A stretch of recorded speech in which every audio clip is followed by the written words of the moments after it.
simple. All it is a coffee filter. The blood comes in, and all of the cells and all the proteins and all the big things, the enzymes and all, they stay inside the blood and they keep moving through.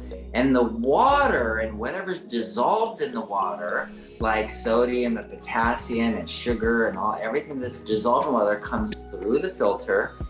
And then it goes through a loop. And in this loop, you have a gradient, and it's a salt gradient. And the way it works is osmosis. It works by osmosis. So the water comes leaking out, and then on the other side, as things all comes leaking out with all the solids, and then the kidney on the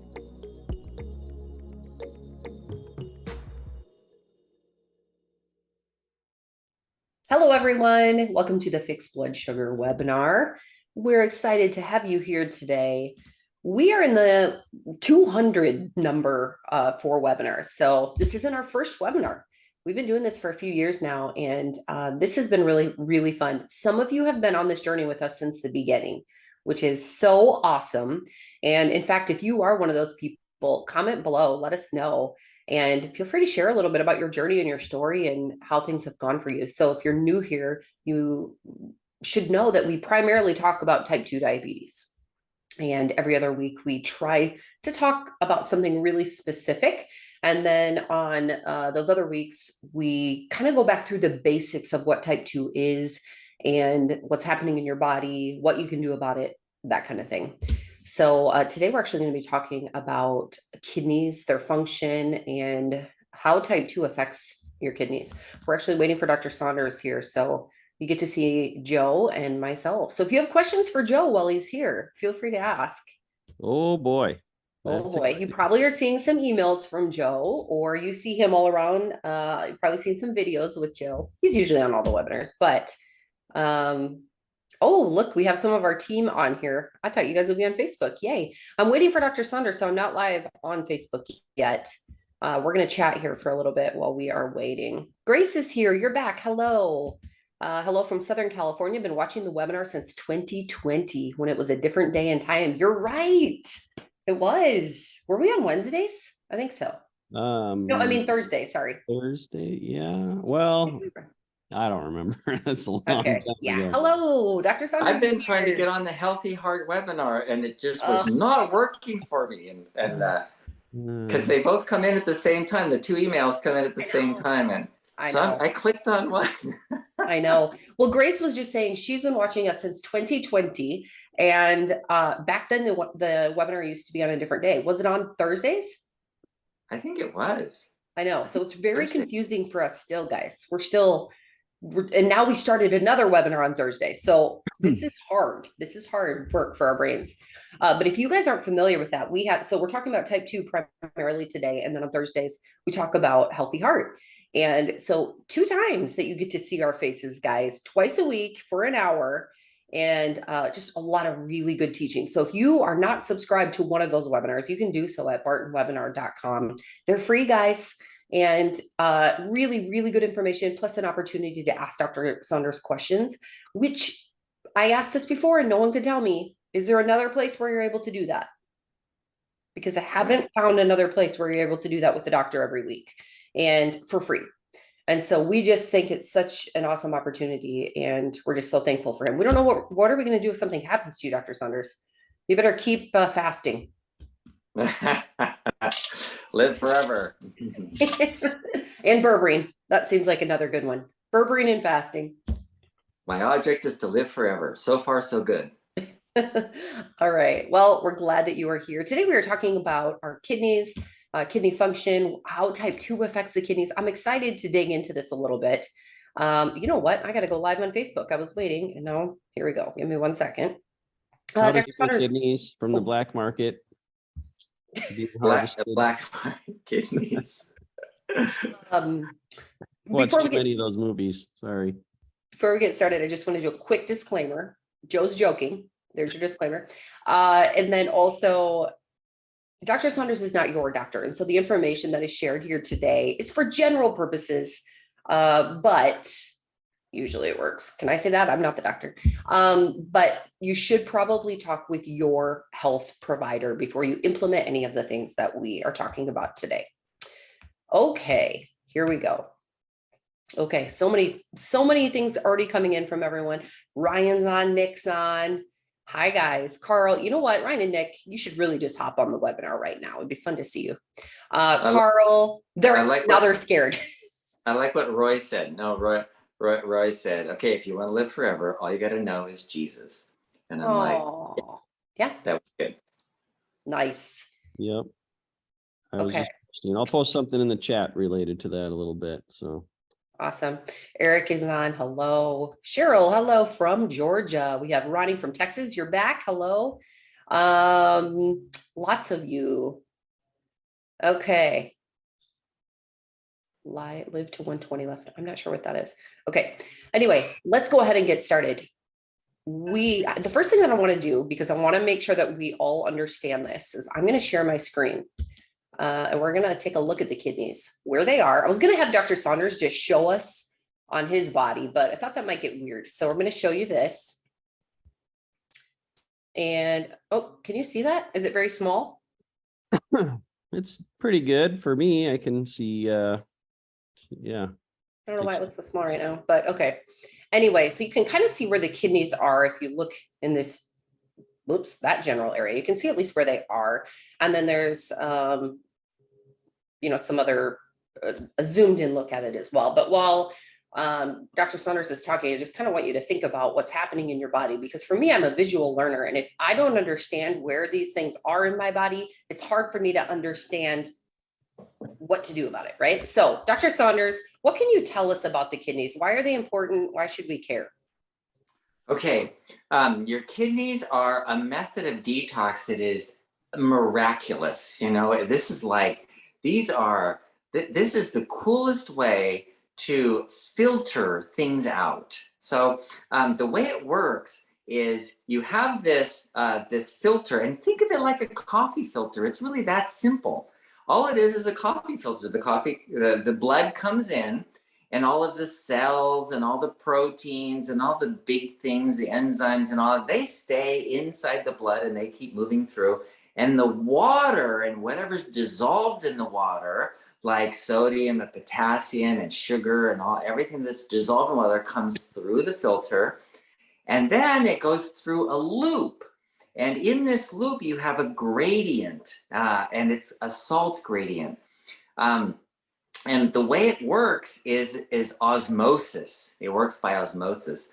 So the water comes leaking out, and then on the other side, as things comes leaking out with all the solids, and then the kidney on the other side says, "Oh, we want that. Oh, and we want that. We want that amino acid. We want that glucose. We want that sodium. We want that potassium. We want that calcium." And so whatever your body wants is taken back into the blood and goes back into the blood and goes back through the system.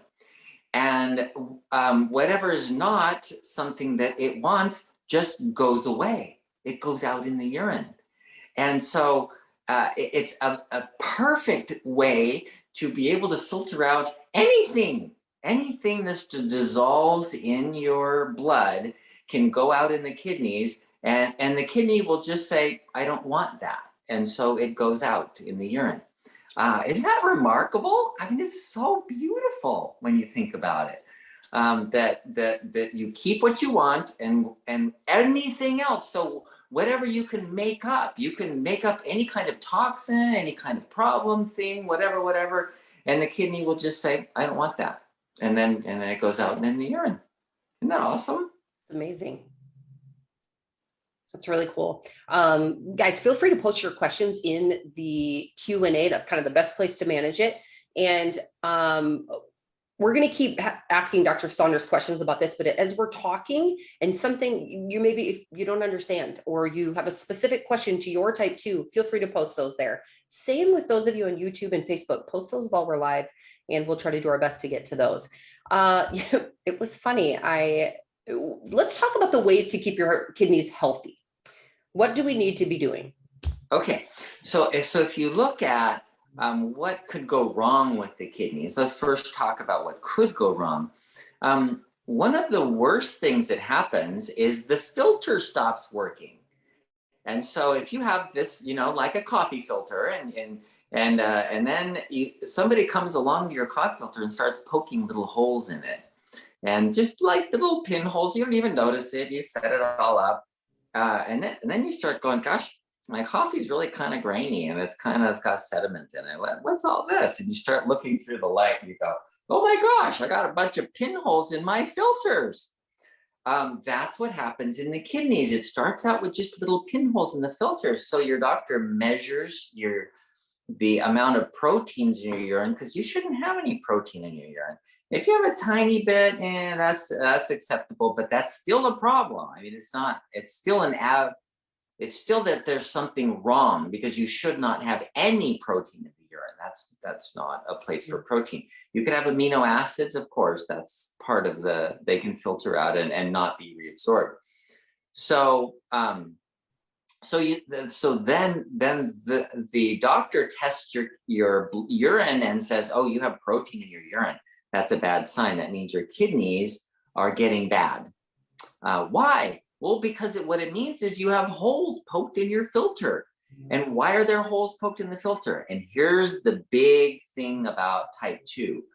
The reason those holes are there is because holes are always being made.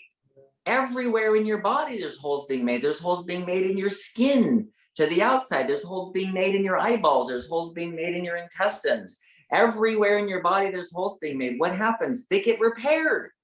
So what we're talking about here is the holes are being made. They're not getting repaired. So the problem is not that you're making holes, which is a different issue. People that have autoimmune kidney problems, they get holes from their immune system attacking those cells, and they're making a bunch of holes. That's a different issue. With diabetes, with type 2 and type 1 for that matter, the problem is that you have the normal turnover of cells. They're not getting repaired. So that's where the problem lies. So how do you protect yourself from that? Well, you initiate a repair process. And that's where we get the 6-10 reset. You want to be anabolic as much as possible. And then you want to control your blood sugar. Why? Well, it's exactly the same way we're talking to the brain. Go back to the brain when we talked about dementia and type 2 Alzheimer's and type 2, how those work together. Because the blood-brain barrier has glucose transport proteins in it that stop working when you have high blood sugar for a long period of time, or insulin resistance. So the insulin resistance doesn't allow your cells to get glucose, so they don't repair. That's the problem. So all of those issues of not getting enough blood flow and all that's part of the problem too. But if you don't repair those cells, then you're going to have holes in your kidneys. And then what happens? Well, as that progresses on, it gets worse. You get bigger holes and bigger holes and bigger holes and bigger holes. You're not repairing it, right? It's just the normal process of cell turnover. But you're not getting the new cells back because you don't have the glucose. Your cells are starving in a sea of glucose. It's weird. It's kind of like people that die of thirst as they're paddling through the ocean. There's a sea of water everywhere, and not a drop to drink. What was that from this rhyme of the Ancient Mariner? The kidney cells need a constant supply of glucose the same way your brain cells do. And if they don't get them, then they don't repair. And so it gets worse and worse and worse until you come to a point where you can't repair it. So people often ask me, is my kidney problem fixable? I have, low kidney function. I've had diabetes, or a lot of people, I'm surprised, never had diabetes, but I find they have insulin resistance and they already have kidney disease. And so can I repair it? Yes. First of all, well, not yes. That's not an unequivocal yes. It is. It depends. If it's just mildly because of holes in the glomeruli, the filters, then yes, it may be repairable, but we don't know until we get there. So now we get to your question. What do you do? Here's what you do. Take the vitamin B1, and when you have Nervala is a type of vitamin B1 called benfotiamine. It lasts longer in the body and it gets into the cells better because it's fat soluble. It's not the normal water soluble. So it doesn't require an active transport into the cell. It can passively diffuse into the cell because it's fat soluble. So why is that important? Because if you have a damaged cell, then it may be missing a transport system, which can happen with things like people that are drinking alcohol, for example. So the benfotiamine has a benefit on that. So taking the Nervala, yes, it's for nerves, but remember, it's really for repairing the blood vessel, the lining of the blood vessel, so you get good blood flow. We talked about that. And it also repairs the mechanisms for the cell to make energy. And so that's part of it. And then control your blood sugar. You got to get your blood sugar down. You got to get that insulin resistance down so that you can get glucose through the cell membranes and into the cells, so you can have a good amount of energy in the cells. So those are the two things that are most important. I'm going to show you guys our site in order for you to check out Nervala. Also, today there's supposed to be an emergency alert on your phones. Did it already go off for you guys? I think it's supposed to go off right now. I swear I heard a phone in another room go off. So I'm just curious if your guys' did. Are you on your phone today, Dr. Saunders, or are you on your laptop? Oh, yeah, I got it. National alert. This is a test of the National Wireless Emergency Alert System. Yeah, mine came in. Okay, I didn't hear it, so that's good.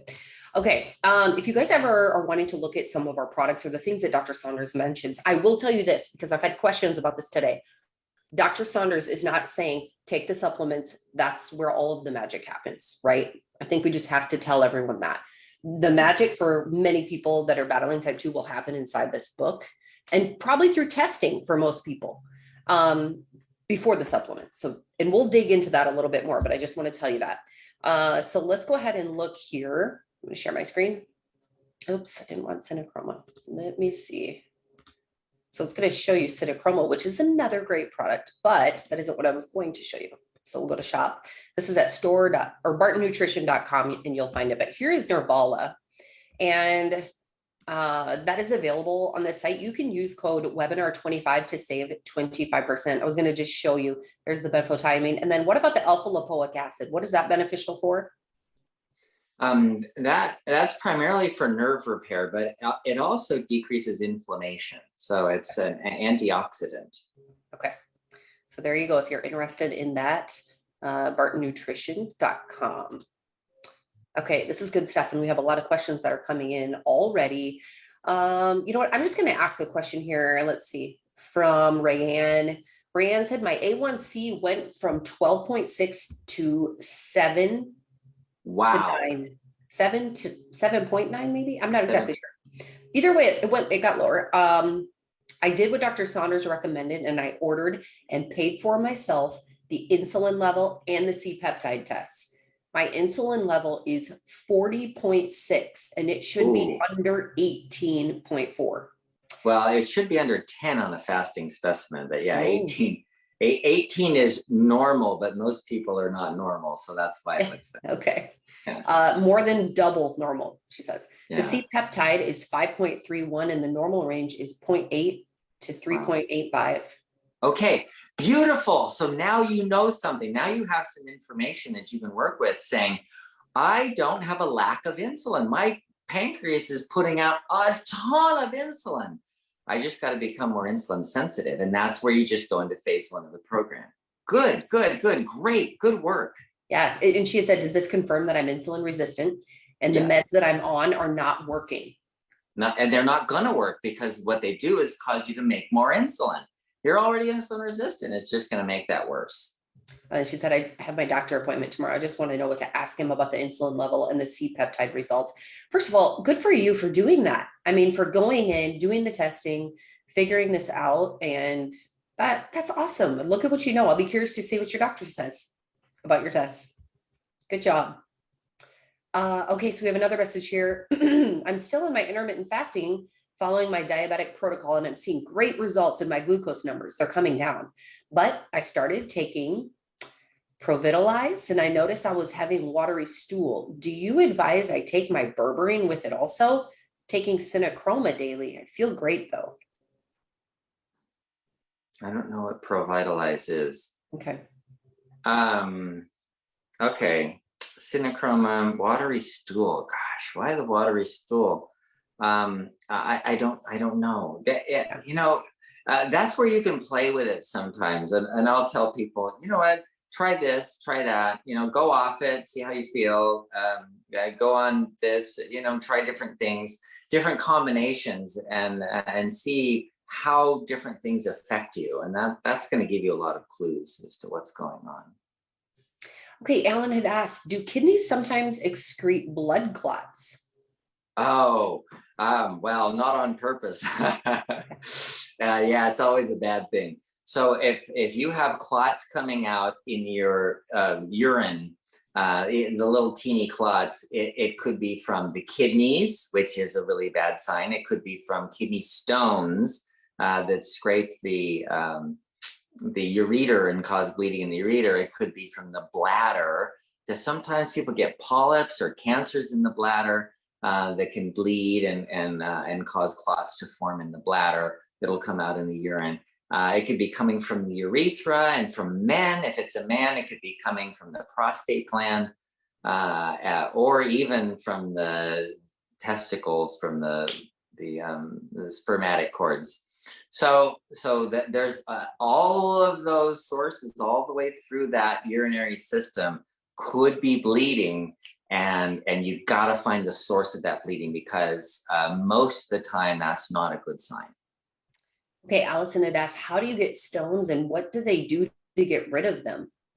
Okay, the way you get stones is there's certain things. One of the main ones is oxalic acid.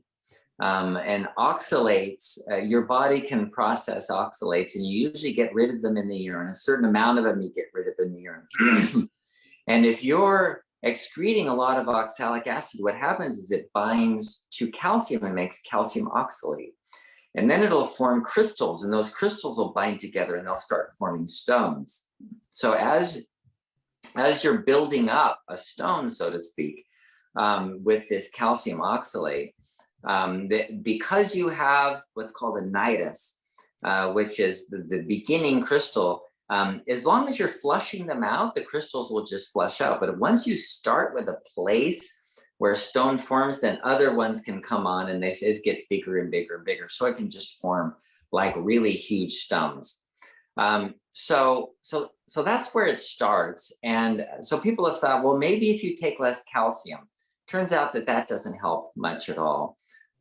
Some people are stone formers, and it could be that they have a parathyroid. So in the thyroid gland in the neck, there's 4 little parathyroid glands, and they're really tiny, and they release a hormone that tells your bones to reabsorb, to take out calcium, to raise the calcium level, so that your calcium levels go up.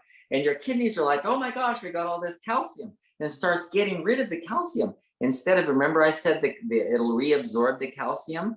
Well, it's going to reabsorb a certain amount, and then there's a lot of it that's just going to go out in the kidneys. So then you got all this calcium in the kidneys, and we always have a little bit of like oxalic acid. So then it starts forming stones. So people are stone formers because of their parathyroid tumor.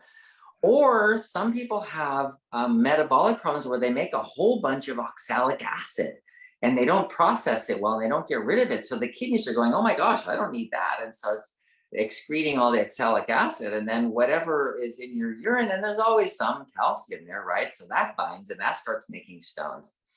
So If you've had a urine test and they say, oh, you have crystals in your urine, and it says like calcium oxalate crystals, then you start looking at why is that happening, and then start looking for, is there a parathyroid tumor? Do I have an oxalic acid problem? And so then you have those other tests done to find out about that. One way that some people just have, they have a little bit higher oxalic acid and they form stones more easily. One way to deal with that is to take magnesium. And you just take a small dose of magnesium, 120 milligrams with every meal. And what that does is binds the oxalic acid in the intestines, and it doesn't get absorbed because it's magnesium oxalate, and that won't get absorbed, and that'll just go down. And well, some of it gets absorbed, but it'll mostly be excreted. So that's actually been shown to be helpful. B vitamins actually are another way of dealing with the kidney stones. So that's interesting. Thank you for asking about kidney stones. Yeah. John is asking, what does excessive glucose do to the kidneys?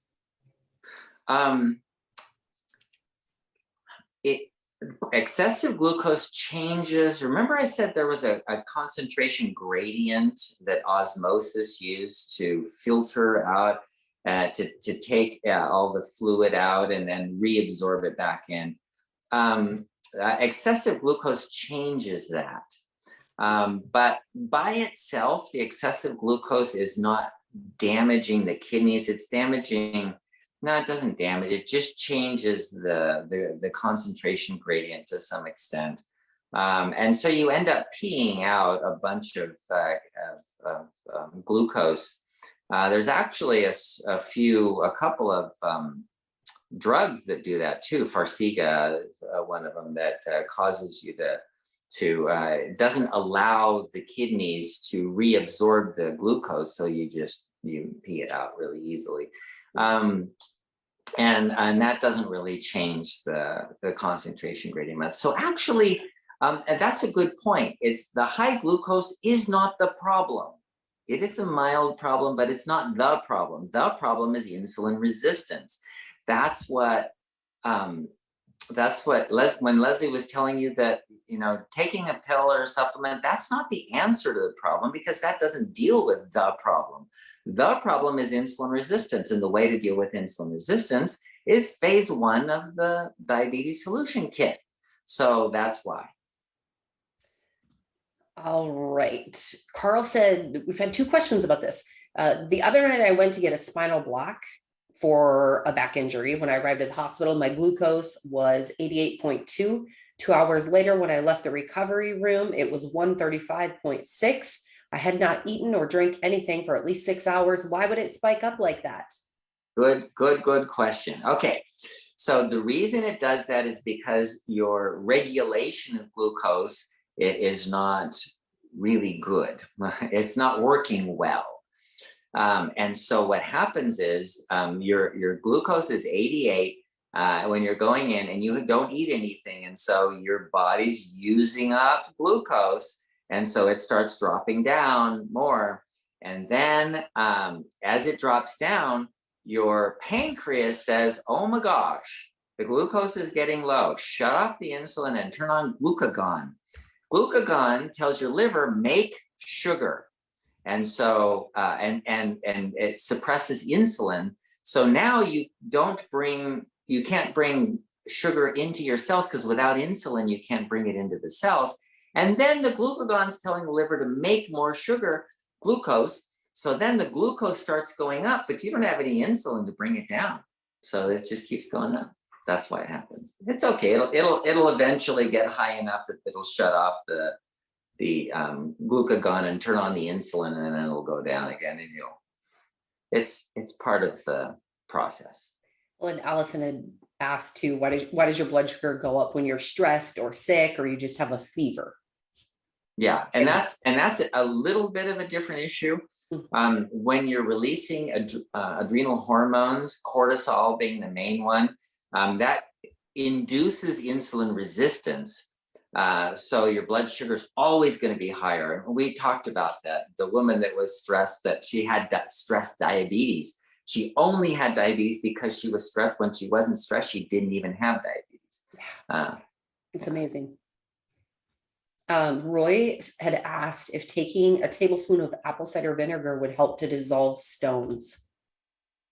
I've heard that, and I haven't seen any credible research on whether that actually works or not. What you're taking in with the apple cider vinegar is primarily acetic acid. And acetic acid is used in the body, and it does acidify to some extent, but it actually makes the urine a little more alkaline, because you breathe out carbon dioxide. That's the acid, the CO2. It's a complicated mechanism, that this carbon dioxide makes carbonic acid in your blood. That's what it does. And if you ever drink a soda pop, you know what the fizz is? Carbonic acid. That's all it is. And if you ever put a pH meter inside of a fizzy drink, you'll see, wow, it's pH 4. It's really acidic. But you breathe that out, so it doesn't make your urine more acid. So that's the acetic acid kind of works that way too. You breathe it out. Okay. Dave said my recent blood results, my ALP and my SGPT in my liver functions went to 71. What can cause that? Okay. What it means is there's damage to liver cells. So there's a normal turnover of liver cells.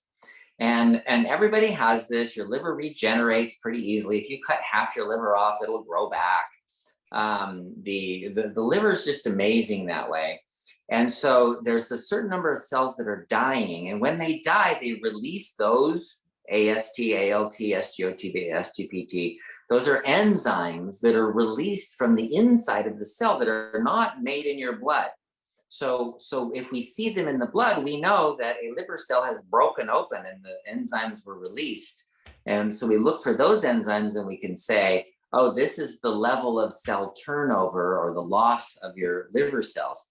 So when we see it higher, we go, oh my gosh, you're losing more liver cells than you should. What do we call that? Hepatitis, inflammation of the liver. So you could say you have hepatitis, but that doesn't really help because there are 100 different reasons why you could have high liver enzymes or inflammation of the liver. It could be an infection like hepatitis B, hepatitis A, or the infectious hepatitis. You could also have, in the case of type 2 diabetes, what we normally see when we see those elevated, it's called a steatohepatitis. It's a fatty liver disease. And the liver develops fat from toxins. If you drink alcohol, one little drink of alcohol will cause the death of a whole bunch of liver cells and cause them to turn all of the glycogen and everything into fat. You can start getting a fatty liver by drinking alcohol frequently. Another way to get that is from fructose. Fructose is sugar. Everybody thinks it's great because it's the sweetest sugar we have, but it's actually not even a sugar. We can't use it as a sugar. It actually turns into a sort of, let's use more like a fat, and it does cause damage or fatty liver too. So looking into why your liver might be damaged, if you have type 2, look at the possibility of what you're eating. That would be the simplest way to look at it. And so then that begs the question, what do you do about fatty liver? Well, that's simple. Phase 1 of the program is a detox, and it's all about getting rid of the excess glucose and excess, and helping the liver to process energy better. And here it is, guys, Diabetes Solution Kit. You can find that at bartonwebinar.com. Use code webinar25 to save 25%. And Dave, I was also thinking too, hopefully your doctors will be in touch with you about that. You got the results, but hopefully they're digging into it more with you. Roy, does a half teaspoon of baking soda in the morning and evening help with restoring kidney function? Roy said that's what I believe his grandmother used to do, I think is what he said. Yeah, that is really interesting. There is research on that, Roy. Wow, that's pretty bright. You know what? I've read the research, and it's pretty good that alkalinizing the urine with a half a teaspoon of baking soda does prevent progression of kidney failure, progression to kidney failure, even in diabetics that already have kidney disease. That they did nothing else except adding the half teaspoon of baking soda a day, and in water. Just mix it in water, drink it down. I think it tastes horrible. I've tried it. I don't like the taste, but it does slow the progression of kidney disease. And so your grandma was really smart. And he might have been saying that his grandma used the apple cider vinegar for stones instead of that. But one of those remedies she did. So very interesting. Yeah. Okay. Rayanne said, I heard that steroids can increase insulin resistance. When I was on lisinopril, I had severe bronchitis 4 times in 6 months, and I was on steroids for 2 months during the last 6 months. I'm pretty sure that's when all my problems started. Yep, that'll do it. And that can initiate it. So for some people, they get the steroids and it causes insulin resistance. And if you take it for 5 days, no big deal. But if you're on it for months, then you develop insulin resistance and you go off the steroids and you still have insulin resistance. In other words, you've gone into that metabolism. You've just changed your metabolism, and that's a pain to try and reverse. So Janice is asking, then is it the same for cortisone shots? Yes, cortisone shots, same thing. And so because of that effect, the only way I've been able to overcome that, the diabetes solution kit and being very low carb, that's not really your problem, because your problem wasn't that you ate a bunch of carbs. The problem was that you had all these steroids making you insulin resistant. So the ketogenic diet is not the best solution. The best solution is fasting, because fasting shuts off those adrenal hormones and causes your body to just use up all of the glucose. And it takes maybe a couple of days, 48 hours ish, to use up all the glucose in your body, to where now all you have is what's called gluconeogenesis, where your liver can make new glucose from proteins. And so once you get to that point, after a couple of days, then you can start adding in glucose or actually doing the diabetes solution kit. But that's kind of interesting that you guys have come up with that issue. And so for any of you who've been on steroids that initiated this type 2, you may want to do a 48-hour fast or something to get that started. Okay, Tanya is asking, with taking Synachroma, will the frequent urinating stop? After taking it for 18 days, will it impact my lab results? Aha, the answer is no. Because here's why. The Synachroma, that's not its purpose. Now, we have had people take Synachroma and go, I'm cured. Because they were chromium deficient or something like that. We don't know, because we don't have tests, but there was some deficiency that the Synachroma resolved, so their problem went away. And that's the purpose of the Synachroma. It's a support thing. But if you're urinating frequently, that's probably not your issue. You need to go on phase 1 of the program. Okay, and Greg, I'm not sure if you're on the webinar right now, but I know that you had emailed me a couple questions. Primarily, he was just really curious about, there's a lot of people that say they have the cure for type 2 diabetes. Can our supplements really be the cure? And I think that you just touched on that. It's not the supplements, right? It's not the supplements. Typically, for some people it is, but it's really this. Okay. For very few people, it's the cure. Yes, very few. And then he had said, I imagine many customers have tried many brands of reversing type 2 diabetes supplements with little improvement or worse. Defeated and intimidated, people ask, is there a formula after all these decades of research, human trials, and case studies that actually work? And again, there you go. That's it. That's it. You know what? It works. He did have another question, though. He had noticed that his right foot and sometimes right calf would have swelling, which alarmed him because his last check with his MD suggested that he's borderline type 2 diabetic. Your theme of toe, foot, or leg amputations is terrifying. Okay, that's probably in the marketing materials that are going out.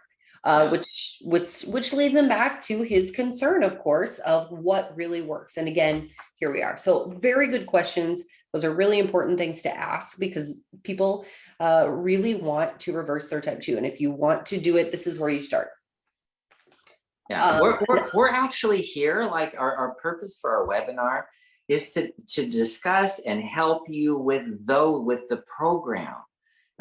It's not really, I mean, we're not here marketing Synachroma for everybody to take and get rid of their diabetes. No, it's the program. The Synachroma is the support materials, because we couldn't find any support materials to give you from other people, so we had to make our own. When we started this, we didn't have any supplements. We were just doing the webinar, and the supplements came later because, oh, this would be a good thing to have, and nobody has it. Let's make it. So we did. That's how it came about. Awesome. We need to put that probably on the Barton webinar page so that everyone can hear that. Okay, so I know there was a question, but I wanted to follow up with that. What was it? I've already forgotten. Oh, someone had asked about testing. So maybe you're finding that you want to do some testing. How do you go about that when a lot of doctors aren't even familiar with some of those tests, or they don't offer them? Any thoughts? Yeah, find a doctor that will. There are tests. There are test labs that you can go to that don't require a prescription from a physician, and some of them are online. You could just order a kit. They send you a kit, and you send the kit back. Like the earlier one today, she paid for her tests, and she went to a lab and did it herself. So there are options today. And someone told us, what was it, anytest.com or something like that? Something like that, yes. I might have put it somewhere. But Eric had asked this too about finding a new integrative doctor. And that probably be one of the places. This is where I would start. I would Google in your area, maybe integrative medicine or something like that, and call them. And if they can't do it, they'll tell you where to go. Yeah, you're right. Right. And in many states, naturopathic doctors can order tests too, and so and dentists can order tests. And so if you know somebody that you say, I need these tests, then they'll say, oh, sure, I can order those for you. Yes. Let me see here. Requestatest.com. Requestatest.com. Yeah. Awesome. Okay. Let's see. Mercedes says that when she fasts, her stomach hurts as she gets hungrier and hungrier. She does not have ulcers or any other issues. Is that normal? Yeah, you know what? Some people do get spasm of the stomach. So think of it this way. I do too. I often I'm going, oh, why does my stomach hurt? Oh yeah, I haven't eaten all day. So, I get that. Having an empty stomach can do that. What that is, the stomach actually has to shrink down over time, and the size of your stomach with nothing in it should be about the size of your fist.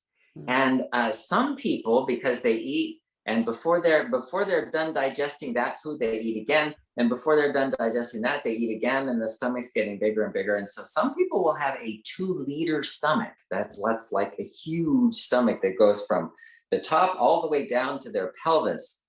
And so if then you stop eating, it shrinks down and shrinks down and shrinks down. And sometimes that people feel that as like spasms, and it's painful. It's okay.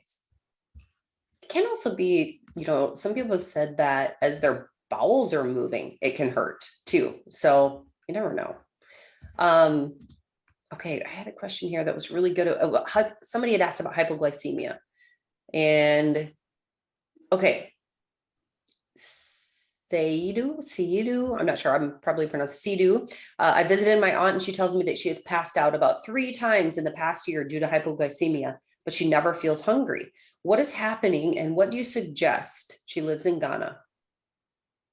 Wow. Okay, so she doesn't get hungry, but she passes out. So even if you're hungry, even if you haven't eaten, you shouldn't be passing out from hypoglycemia. Hypoglycemia, that's a different issue, and there's a reason for that, and it's often caused, like pre-diabetes is hypoglycemia.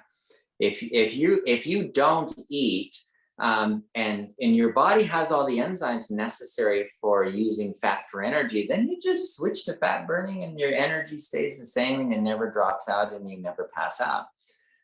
If you're passing out, it means your blood sugar drops low and you're just not switching to fat burning metabolism. So that's an indication of possible insulin resistance. That might be stress, dehydration. If you have low water, low sodium, low potassium, any of those could, as your blood sugar drops down, for example, potassium, you don't get potassium into the cells.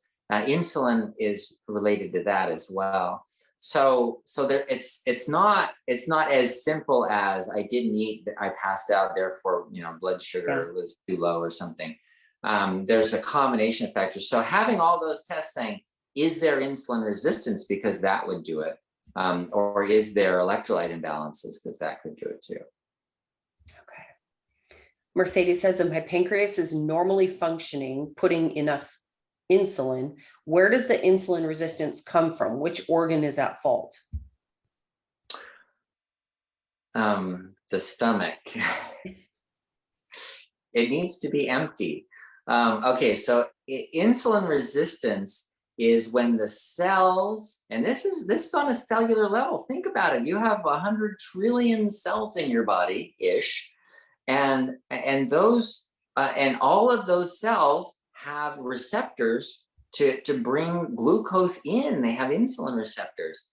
And so if you got a whole bunch, you got thousands of receptors all over this cell bringing glucose in, and there's a ton of glucose and a ton of glucose and a ton of glucose, and they're sucking in glucose in it, and then your cell fills up with glucose, and it's like, okay, we're done, and it stops making insulin receptors. So then you keep eating, and the insulin goes up, the glucose goes up, and then the pancreas goes, oh my gosh, and the insulin goes up. And that's insulin resistance. So high insulin, because your pancreas is working just fine. It's doing what it's supposed to do. Because normally what should happen is as the insulin goes up, then you take more glucose into the cells. But the cells have said, no, we're done. And they don't make any insulin receptors. So the organ that's the problem is really the cell. And so the way to deal with that is on a cellular level. And that is exercise to use up all the glucose that's in the cell. And then stop eating glucose so that you can't get any, so you're not building up glucose in your blood and packing the cells full of glucose.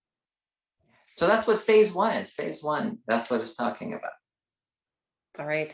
Ronnie said, I had heard that eating many small meals is good for you, but I think Dr. Saunders says fewer meals are better. Oh, thank you. I worked with a ton of nutritionists in the hospital. I was medical director of a nursing home, and we have the nutrition, the team gets together, and I'm always part of that. And they are still teaching in nutrition school. Eat 5 small meals a day with snacks in between, so you never get an empty stomach, so your blood glucose never drops low. Well, the effect of that is insulin resistance, heart disease, cancer, diabetes. All of the top causes of death are caused by eating 5 small meals a day with snacks in between, so you never have an empty stomach. It's just completely ridiculous. It's like the worst advice you can give to a human being next to put a gun to your head and pull the trigger. I just don't understand why that's still being taught. That, yeah, you've heard that and you'll still hear it, and they're still teaching it to nutritionists. But it is still bad advice. It was bad advice before, and it's still bad advice today, and it will continue to be bad advice. Okay, I actually have to leave a little bit early today, so unfortunately we're gonna have to end soon, but I'm gonna do one more question. And this gets asked often, but I don't think it's been asked for at least a couple weeks. Cheryl is asking, are diet sodas bad for those with diabetes, and why? Okay, so generally we've had people, that have come onto this program and told us, look, I could not get well. My sugar stayed high until I stopped drinking diet soda, or I stopped chewing diet gum, or I stopped using stevia. So these sweeteners, the sweet taste causes a reaction in the body that includes release of insulin. And so if you're releasing insulin, then you are increasing that, all of the effects of insulin. So what does insulin do? It tells your body to hold on to fat, to do not use fat for energy, use sugar for energy. So what's going to happen? Well, you're going to gain weight, and you're going to increase insulin resistance. The two things you want to avoid are going to happen with the taste of sweet. So diet sodas are really not only bad, they're worse than eating the sugar sodas. And that's actually been proven in studies, that you gain more weight from a diet soda than you do from a sugar soda. Wow. Okay, thank you so much, Dr. Saunders. I'll see you tomorrow for the Healthy Heart webinar. Tomorrow. All right. And all of you, thank you so much for being here today. You can go to bartonwebinar.com, and that is where you can find so many things, links to our YouTube channel. So all of our past webinars are there. You'll find a list of our top asked questions, which many of you are asking things that are posted there. And we will get back with you guys on this webinar. Someone just asked about stevia, and it's all things sweet, every single thing that's sweet. So yes, stevia. But next week we can get through more of these questions. I do recommend you post those in the Q&A. That's the best place for me to get to them. And again, go check out our YouTube channel, because you may find some answers to a lot of the questions that you guys are asking. So we appreciate you. Come back if you want to hop on the Healthy Heart webinar tomorrow. That is at 12 noon Central. And you can register for that at bartonwebinar.com. So that's it from us today. We'll see you next week. God bless.